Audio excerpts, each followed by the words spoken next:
નમસ્કાર વિદ્યાર્થી મિત્રો, હું ભાવેશભાઈ બારૈયા વિવેકાનંદ ગ્રુપ ટ્યુશન દ્વારા આપવામાં આવતા ઓનલાઈન એજ્યુકેશનમાં આપ સર્વનું ફરી એકવાર સ્વાગત કરું છું.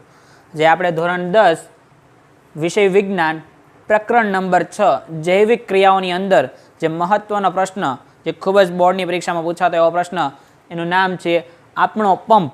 અથવા તો તમને પ્રશ્ન એ રીતના પૂછાતો હોય છે કે મનુષ્યનું હૃદય આકૃતિ સાથે સમજાવો અથવા તો વર્ણવો. એ પ્રશ્નનો આપણે વિગતવાર સમજવાનો છે. તો શરૂઆત કરીએ તો સૌથી પહેલાં કે મનુષ્યનું હૃદય છે એ એની મુઠ્ઠી જેવડું શંકુ આકારનું અને સહેજ ડાબી બાજુ આવેલું હોય છે. મનુષ્યનું હૃદય કેવડું હોય તો કે એનું મુઠ્ઠી જેવડું હોય છે. કયા આકારનું હોય તો કે શંકુ આકારનું, અને ક્યાં આવેલું હોય તો કે સહેજ ડાબી બાજુ આવેલું હોય છે. ત્યારબાદ મનુષ્યનું હૃદય છે એ કુલ 4 ખંડોનું બનેલું હોય છે. મનુષ્યનું હૃદય છે કેટલા ખંડોનું બનેલું હોય છે? 4 ખંડોનું બનેલું હોય છે. એટલા માટે એને ચતુષ્ખંડી તરીકે ઓળખવામાં આવે છે. મનુષ્યનું હૃદય છે એ કુલ 4 ખંડોનું બનેલું હોય છે, તેથી તેને ચતુષ્ખંડી તરીકે ઓળખવામાં આવે છે. આ 4 ખંડો પૈકી જે ઉપરના જે ખંડો છે એને શેના તરીકે ઓળખવામાં આવે છે?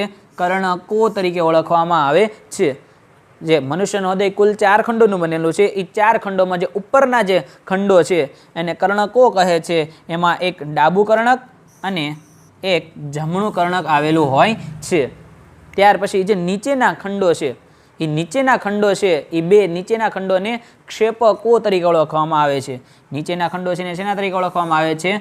ક્ષેપકો તરીકે ઓળખવામાં આવે છે. આ ક્ષેપકોની અંદર એક ડાબું ક્ષેપક અને એક જમણું ક્ષેપક આવેલું હોય છે.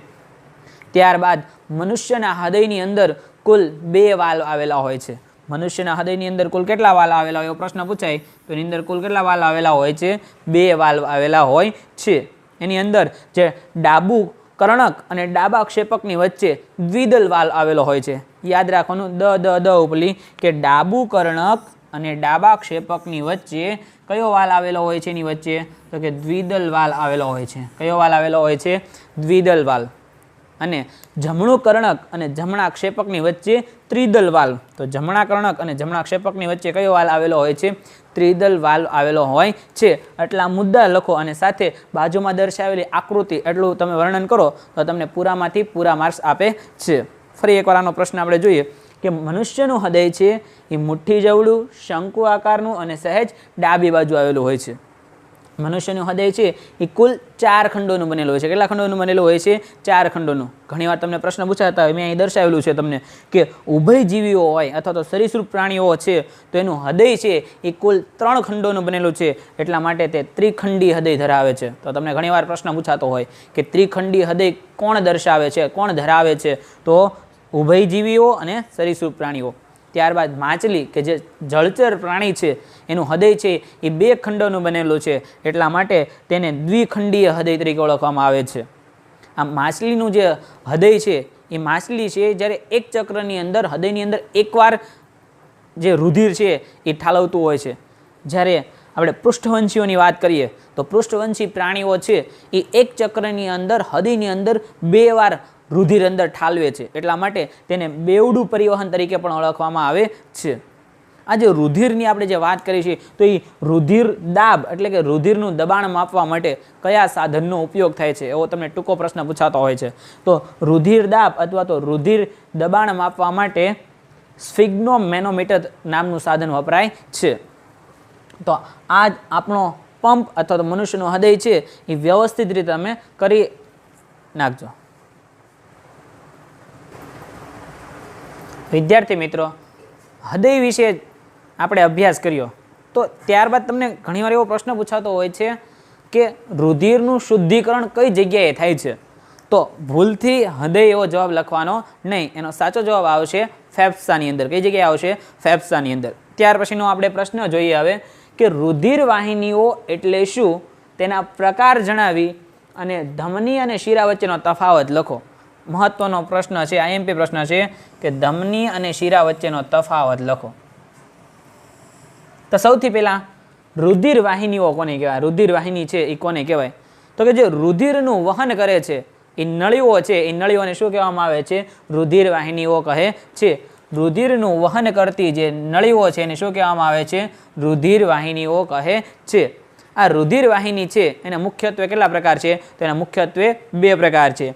પહેલો પ્રકાર છે ધમની અને બીજો પ્રકાર છે શિરા.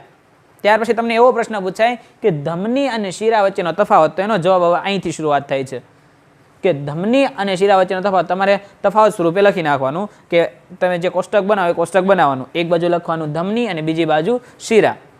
તો સૌથી પહેલાં ધમનીની વાત કરીએ આપણે. તો રુધિરનું વહન ધમનીની અંદર ક્યાં થાય? તો કે હૃદયથી વિવિધ અંગો તરફ થાય છે. ધમનીની અંદર શું થાય છે? તો કે એનો રુધિરનું વહન છે એ હૃદયથી કઈ બાજુ થાય છે? વિવિધ અંગો તરફ થાય છે.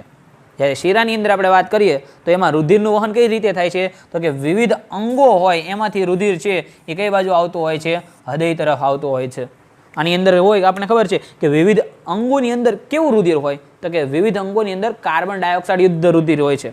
તો CO2 યુક્ત રુધિર છે એ શુદ્ધ થવા માટે કઈ બાજુ જાય છે? એ આ હૃદયની અંદર કેવું છે? હકીકતમાં શુદ્ધ થઈ ગયેલું રુધિર એ વિવિધ અંગોમાં જાય એટલે શુદ્ધ રુધિરનું વહન થાય. કયું?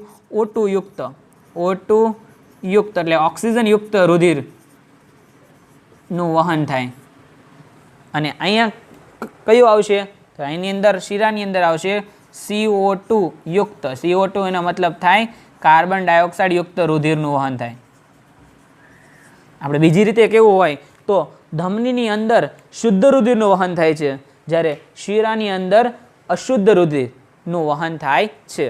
એની પછીનો મુદ્દો આપણે બીજો મુદ્દો લખવો હોય તો ધમનીની અંદર ઊંચા દબાણે રુધિરનું વહન થાય છે.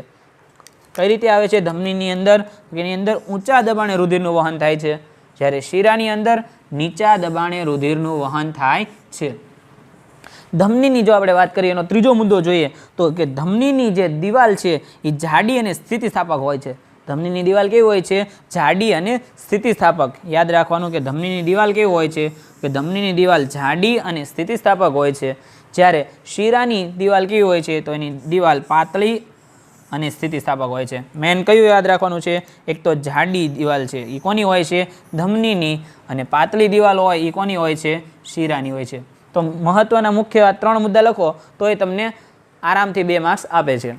ત્યાર પછીનો આપણે પ્રશ્ન જોઈએ કે લસિકા વિશે જણાવો. આ પ્રશ્ન ક્યારેક ક્યારેક પૂછાઈ શકે એવો પ્રશ્ન છે, ઘણીવાર પૂછાતો હોય છે. તો લસિકા વિશે પહેલો મુદ્દો છે કે રુધિર જેવી પ્રવાહી સંયોજક પેશી છે. લસિકા શું છે? તો કે રુધિર જેવી પ્રવાહી સંયોજક પેશી. તો પેલો એ યાદ રાખવાનું કે રુધિર જેવી પ્રવાહી સંયોજક પેશી છે. ત્યારબાદ એ કેવી છે? તો કે રંગવિહીન હોય છે. કેવી હોય છે? રંગવિહીન હોય છે. ત્યારબાદ એનો ત્રીજો મુદ્દો છે કે ખોરાકમાં રહેલી ચરબી છે એ ચરબીના વહન માટે જવાબદાર હોય તો એ કોણ છે? લસિકા.